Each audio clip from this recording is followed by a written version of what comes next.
Pelaku penyebar hoaks babi ngepet di Kelurahan Bedahan, Kecamatan Sawangan, Depok, akhirnya ditangkap. Teka-teki di balik hebohnya kasus babi ngepet di Depok, Jawa Barat akhirnya terungkap. Rupanya itu hanyalah akal-akalan seorang pria bernama Adam Ibrahim. Ia sendiri adalah satu dari warga yang ikut menangkap babi tersebut di wilayah Kelurahan Bedahan, Kecamatan Sawangan, Depok. Ya, setelah sempat viral, polisi akhirnya berhasil mengungkap pelaku di balik peristiwa heboh itu. Lantas, Iman menjelaskan awal cerita soal babi ngepet ini. Cerita bermula, tersangka bernama Adam Ibrahim ini menerima laporan terkait adanya sejumlah warga yang kehilangan sejumlah uang.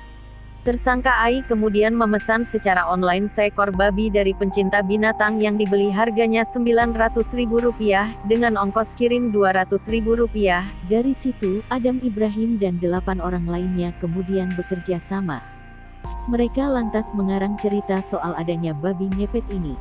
Cerita-cerita soal penangkapan babi secara telanjang bulat juga bohong. Polisi menjerat AI dengan pasal 10 ayat 1 atau 2 Undang-Undang Nomor 1 Tahun 1946. AI terancam kurungan 10 tahun penjara. Sementara itu, 8 rekan AI saat ini masih diproses polisi.